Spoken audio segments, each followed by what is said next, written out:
ES News Especial. Oferecimento Restaurante Valentina.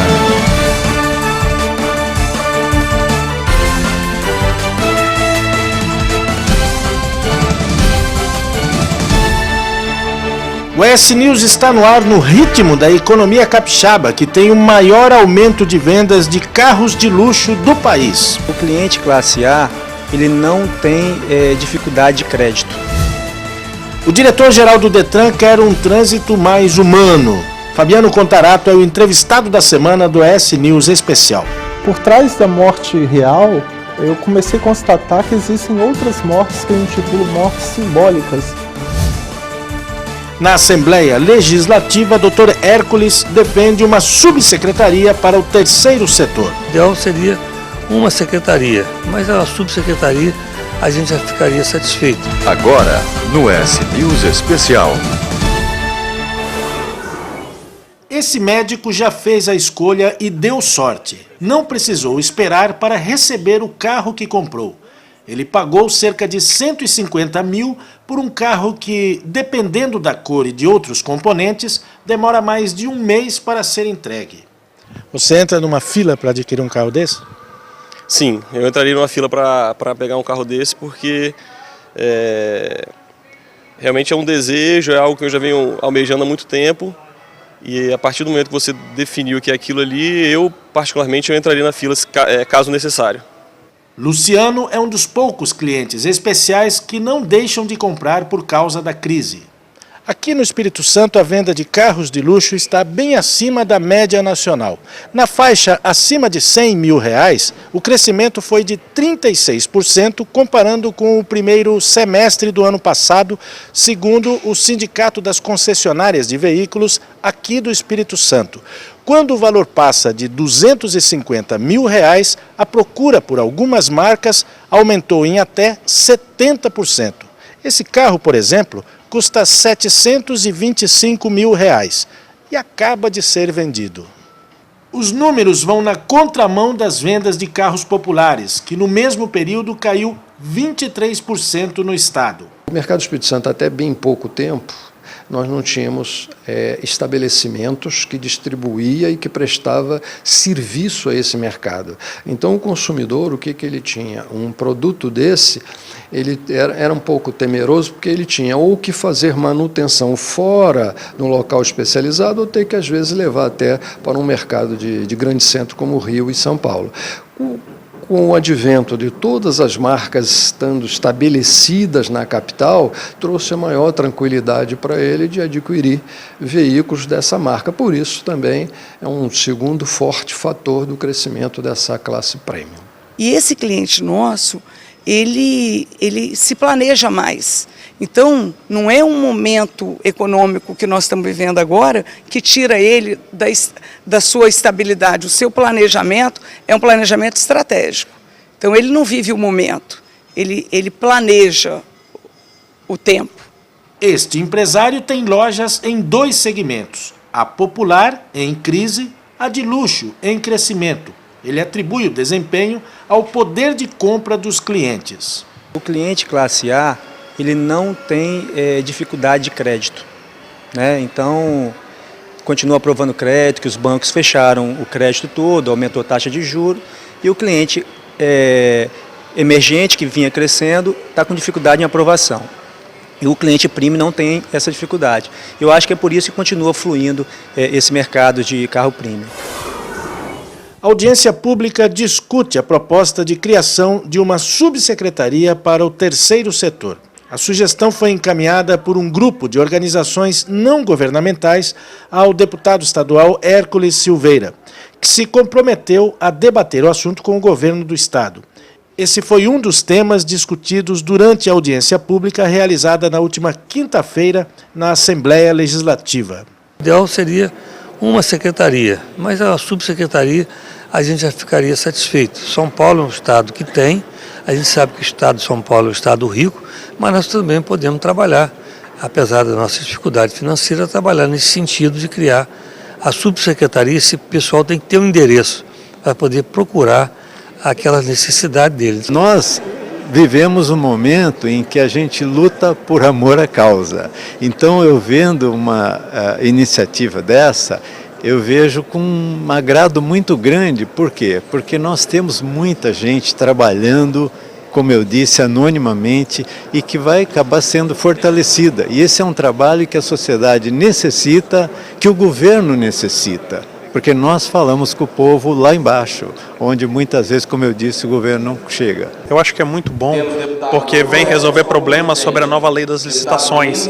Eles podem participar e organizar, para que cada organização não tenha a sua e não cause confusão para as ONGs. Tem um órgão que, na realidade, ele tem ali um local onde a gente pode trazer as entidades para saber, para ter, na realidade, aquele abraço, né? Porque às vezes a gente sabe, as entidades são abertas e ficam aí, né, na realidade, ao perecer, né, de todo o sistema.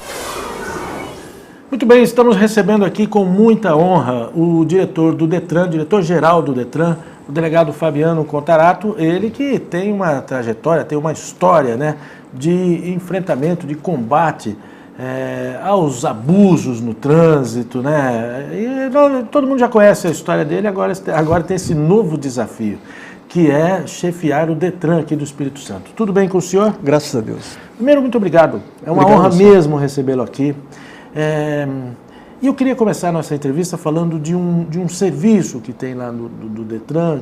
Eu e o Alex, cinegrafista, tivemos a oportunidade de conhecer o NARPTRAN, que é um núcleo de acolhimento, de atendimento psicossocial das pessoas que tiveram em suas famílias, das vítimas da violência e também dos familiares. Perfeito. Né? Aquele serviço assim, está mudando a vida de muita gente, porque passa ao meu ver, pelo que eu percebi ali, a pessoa passa a saber lidar com a própria dor, que é uma coisa muito difícil, né? É isso mesmo.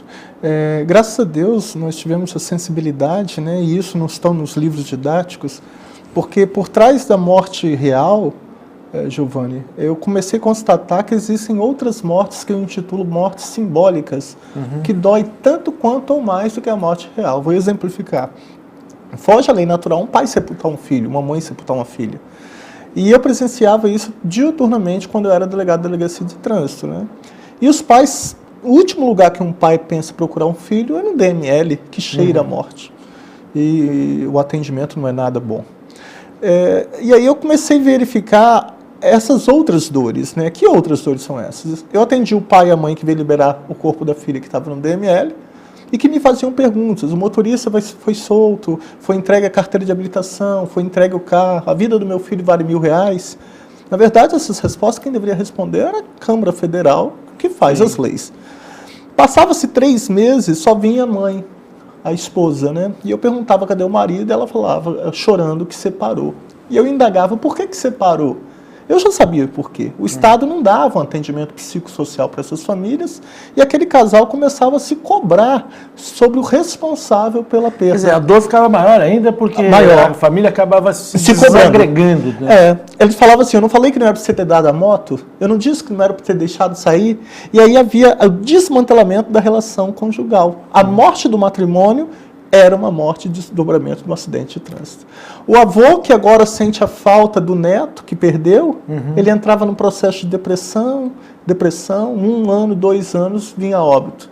O irmão, que sente a falta da irmãzinha que faleceu, começava a usar o álcool, o cigarro. Quer dizer, são mortes, toda a família fica contaminada. Então aí eu idealizei isso. Na verdade, o projeto ele é muito mais audacioso. Ele é de antes da sua ida para o DETRAN. Muito antes. Aliás, ele contempla até, no projeto que eu idealizei com custo zero para o Estado, eu tinha parceria com 3 faculdades que iam fornecer alunos de serviço social, psicologia e direito.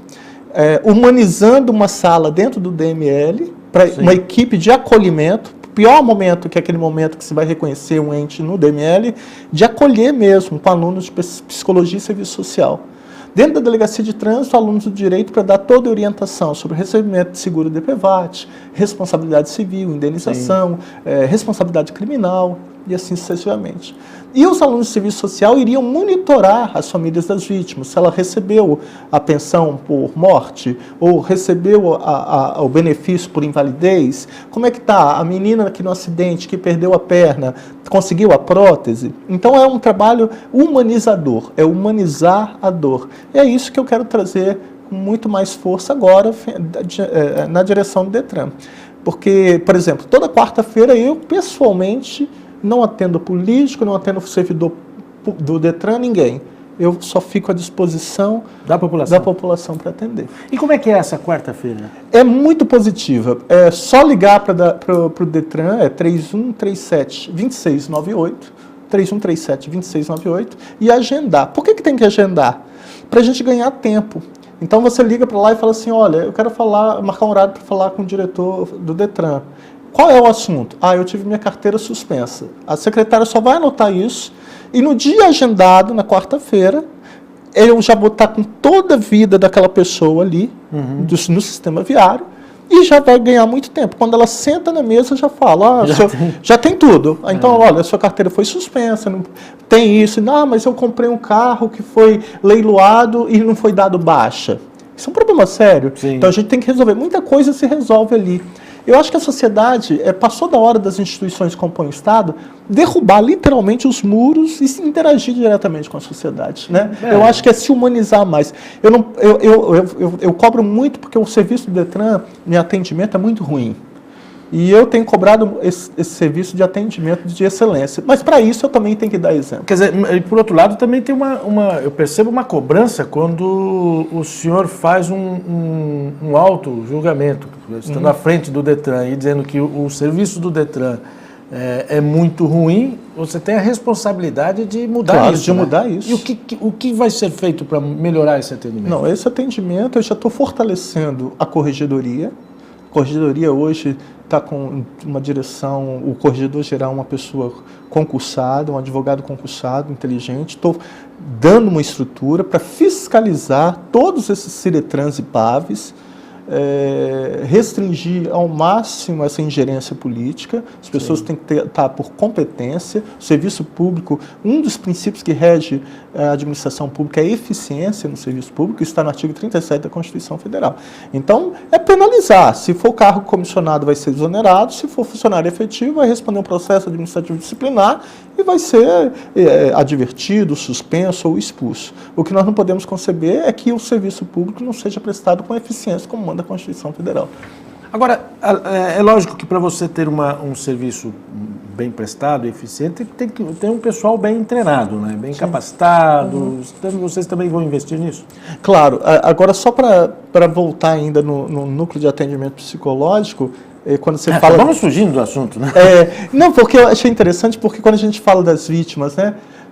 Nós tivemos a sensibilidade de criar 3 tipos de atendimento psicológico. Para as vítimas, famílias de vítimas fatais, para trabalhar o luto, a dor da perda.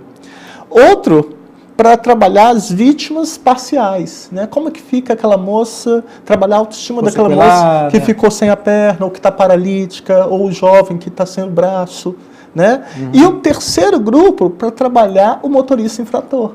Porque era muito comum, por exemplo, quando eu apurava acidente de trânsito, que uma mulher estava dirigindo, que ela matou alguém no trânsito, e que ela não queria mais dirigir.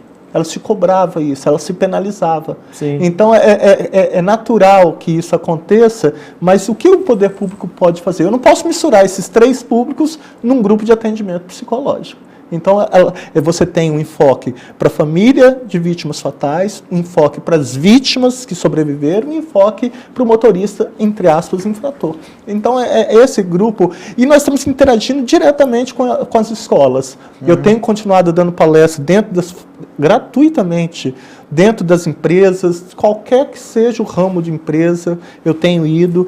A gerência de educação para o trânsito está indo nas escolas. Tenho cobrado uma participação efetiva da Secretaria de Educação, tanto municipal como estadual. Eu oficiei a todos os secretários municipais de educação como diretor, para fazer valer o que está no artigo 76 do Código de Trânsito, que diz que a educação para o trânsito será promovida nas escolas.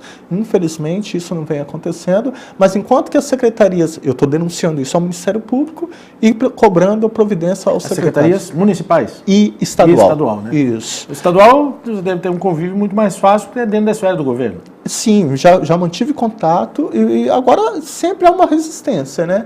Eu até fui bem claro, falei, olha, isso não é uma coisa que surgiu da minha cabeça. Isso está numa lei federal, desde 1997, que entrou em vigor em janeiro de 98. A letra da lei fala claramente, a educação para o trânsito será promovida nas escolas de ensino fundamental, médio e superior. É será. O legislador utilizou o verbo ser com tamanha imperatividade que não disse poderá ser. Então tem que cumprir. Não é uma hipótese, não é faculdade. Né? Bom, como é que está sendo para alguém que tem uma formação policial, foi delegado, muito embora tenha tido a experiência de gestor de uma delegacia de delitos, de trânsito, chefiar um órgão do tamanho, da monstruosidade de um Detran. Mas eu queria deixar essa resposta para daqui a pouco, depois do intervalo, ok? Perfeito. Estou conversando com o Fabiano Contarato, diretor-geral do Detran. Pessoal, tá todo mundo falando sobre economia de água, não é mesmo? E nesse tempo de escassez, é importante a gente se conscientizar.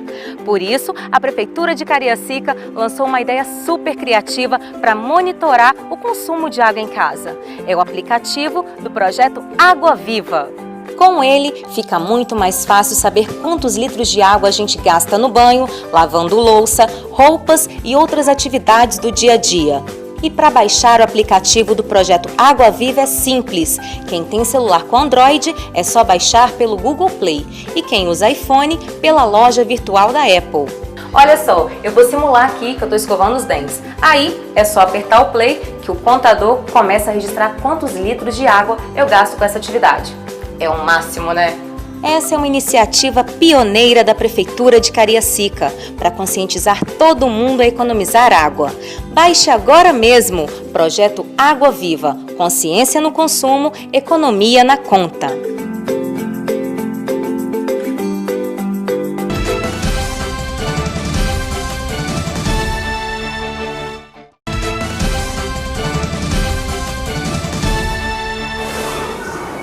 Muito bem, eu estou conversando com o diretor-geral do Detran, Fabiano Contarato, delegado Fabiano Contarato. Como eu disse, ele ficou muito conhecido no seu trabalho à frente da Delegacia de Delitos de Trânsito, é isso? Delitos de Trânsito, delitos de trânsito. A sua luta, seu empenho para combater o pessoal que pisa na bola quando o assunto é estradas, ruas, avenidas, enfim.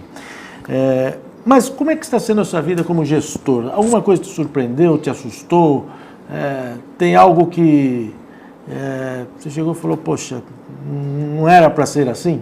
Muita coisa, né? Você se depara, com todo respeito, eu me deparei com muito descaso com dinheiro público, um desmando com dinheiro público, contratos superfaturados. E se é uma coisa que eu tenho muito na minha mente, é que dinheiro público não é dinheiro de ninguém, é de todo mundo. Então você tem que ter muita cautela com dinheiro público. Então, eu revi, estou fazendo tomadas de contas de contratos, suspendi pagamentos, tinha comissões, tinha servidores, tinha mais de 50 servidores só na saída do Detran que tinham até 5 fontes de renda. Isso era... Dentro do Detran? Dentro do Detran. Mas isso é passivo. É vergonhoso, né? E quem deve ser punido nesse caso? Quem concedeu esse tipo de benefício? Claro, isso tudo tem que se responsabilizar quem estava o ordenador de despesa disso, né? Mas então já corrigi isso, você acaba... eu quero moralizar essa autarquia e moralizar com zelo com o dinheiro público e aplicando, porque se você aplica com responsabilidade o dinheiro público e a arrecadação do Detran, ela é muito boa. E é uma verba que a gente chama uma verba carimbada. Por quê? O que é isso? O artigo 320 do Código de Trânsito diz o seguinte, que toda receita arrecadada com as multas de trânsito serão aplicadas exclusivamente em engenharia de tráfego, de campo, policiamento, sinalização, educação e fiscalização para o trânsito. Então eu tenho aí 71 municípios que eu quero implementar uma sinalização horizontal e vertical. Nós temos que aí cobrar das secretarias a educação para o trânsito. implementar essa fiscalização através das blitz, auxiliando a polícia militar, as guardas municipais, para que tenha. É necessário que o motorista ele é imprudente, eu não tenho dúvida que ele é. Agora, o que leva o motorista a ser imprudente, isso que a gente tem que separar e ser mais inteligente. Né? Se você sai de casa com a certeza que você vai ser parado numa blitz, você vai andar em dia. Né? Se você sai de casa, se sua formação educacional, você tem a responsabilidade com a vida humana no trânsito, você vai mudar seu comportamento. E se nós tivermos uma legislação muito mais rigorosa, semana passada eu tive na Comissão de Viação e Transporte da Câmara dos Deputados Federais, né? E eu, diretamente com o deputado federal Hugo Leal, que me passou todos os projetos de lei para eu dar contribuição. Quer dizer, o Espírito Santo passou da hora, eu já conversei isso também com o ministro das cidades, o Kassab, para que o Espírito Santo passe a ter uma voz mais ativa nas câmaras temáticas do Denatran, Contran, que é onde rege tudo. Uma proposta que eu fiz que vai ser muito boa e vai ajudar muitos motoristas, Giovanni, é, por exemplo, hoje se um motorista atropela um pedestre e esse pedestre está drogado ou alcoolizado, se ele morrer no local, é feito o exame etílico toxicológico. E era muito comum, quando eu concluí o inquérito, eu atribuir a culpa no acidente à própria vítima que foi culpada. Uhum.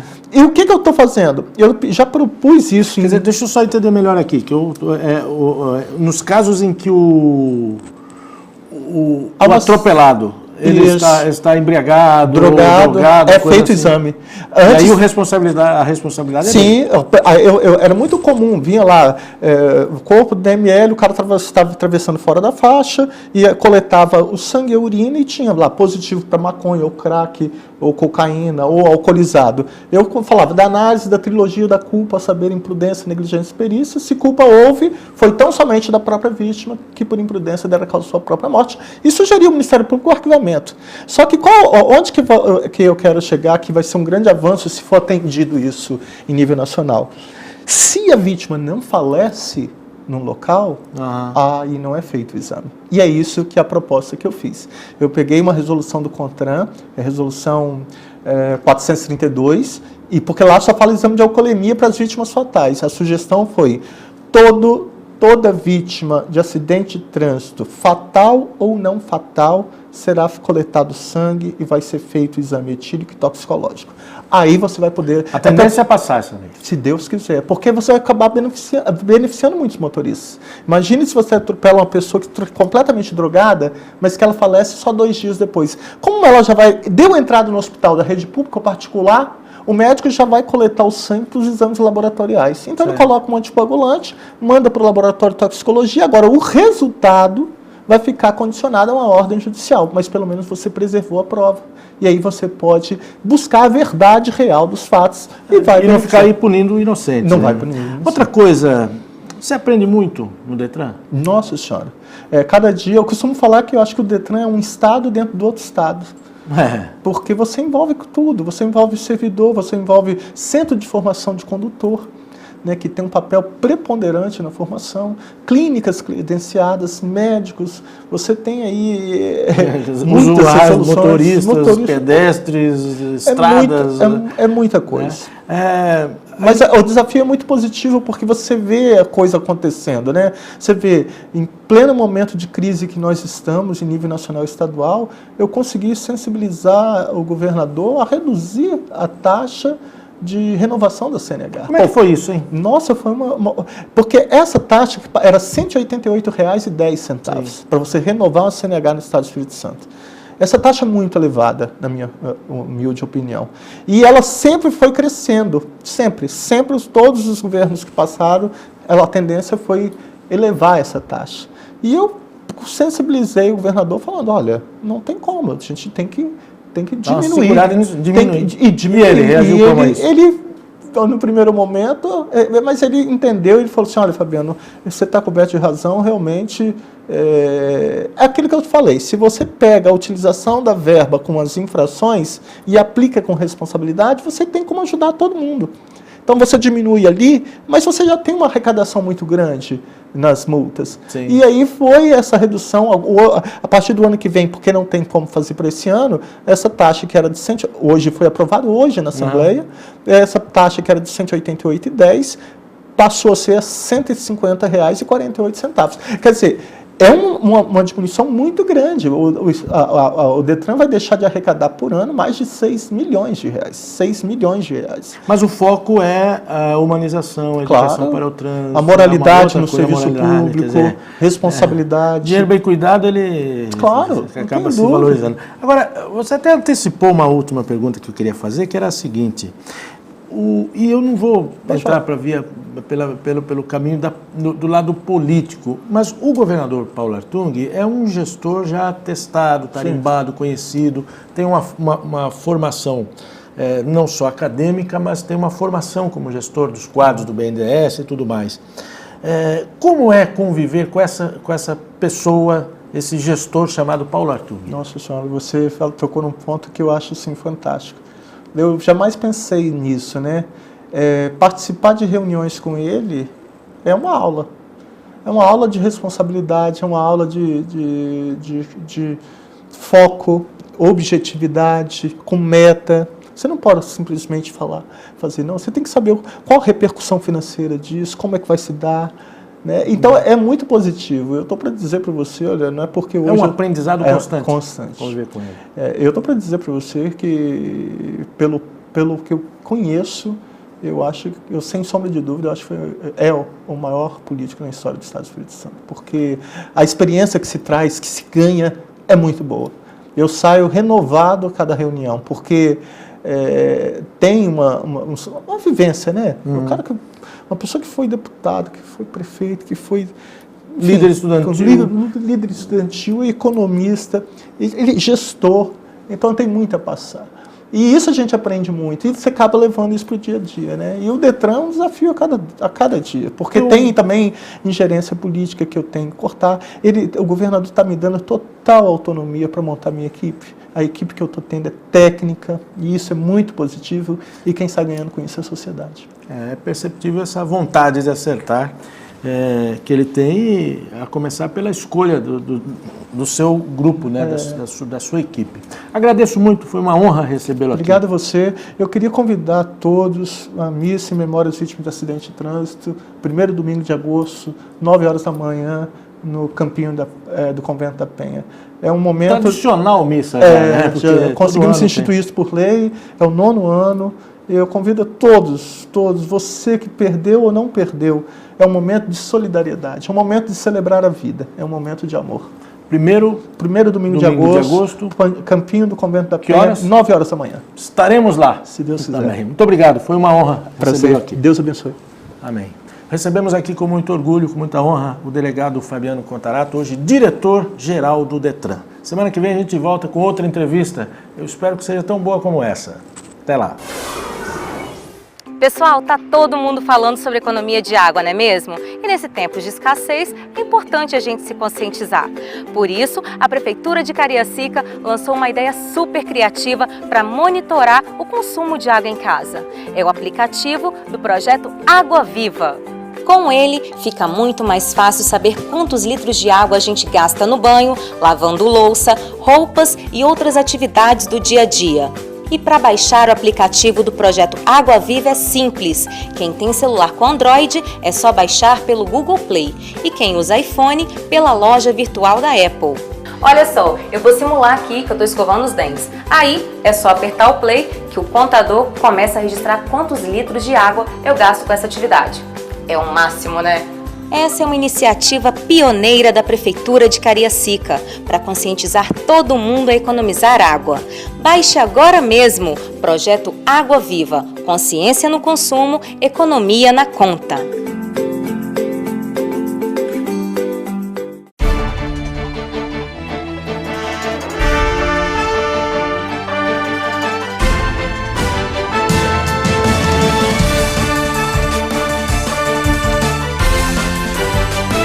ES News Especial.